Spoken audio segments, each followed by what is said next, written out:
వందే మాత్రం. నేను మీ journalist Navata. Welcome to R political. Hamas లష్కరే తోయిబాల మధ్య బంధం అంతర్జాతీయ వేదికపై ఇజ్రాయెల్ కీలక ఎత్తుగడ.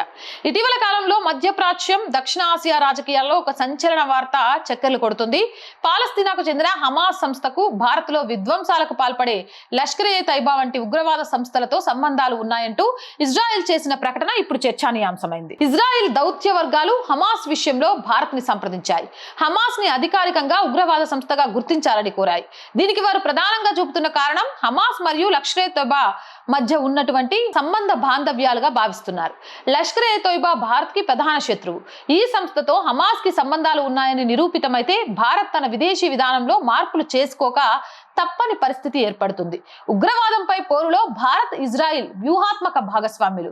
ఒకరి ఉగ్రవాదులను మరొకరు గుర్తించడం ద్వారా అంతర్జాతీయంగా ఆయా సంస్థలపై ఒత్తిడి పెంచవచ్చని ఇజ్రాయిల్ భావిస్తుంది. హమాస్ ని భారత్ ఉగ్రవాద సంస్థగా గుర్తిస్తే అది ఇజ్రాయిల్ కి దౌత్యపరంగా పెద్ద విజయం అవుతుంది. గ్లోబల్ సౌత్ లో కీలక దేశమైన భారత్ నిర్ణయం ప్రపంచ దేశాలపై ప్రభావం చూపుతుంది. ఇది ట్రాప్ కావచ్చు, లేదా లష్కరే తోయిబాను ఇజ్రాయిల్ సహకారంతో చావు దెబ్బ కొట్టే మాస్టర్ స్ట్రోక్ కావచ్చు. ట్రాప్ అయితే భారత్ ఆ ట్రాప్ లో చిక్కుకోదు. ఒకవేళ భారత్ కి మంచి జరుగుతుందనుకుంటే భారత్ నాయకత్వం ఇజ్రాయెల్ ఆఫర్ ని వదులుకోదు. అవునంటారా కాదంటారా? మీ అభిప్రాయం కామెంట్ చేయండి. Jai Hind, Jai Bharat. R group of channels, R voice, R political, R Sanskriti, మూడు మన ఛానల్సే. So please subscribe our channels. Content బాగుంది అనిపిస్తే లైక్ చేయండి, షేర్ చేయండి.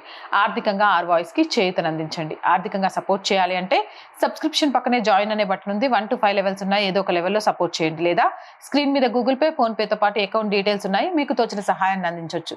వ్యాపార ప్రకటనల కోసం 8328500576 నెంబర్ని సంప్రదించండి. జై హింద్, జై భారత్.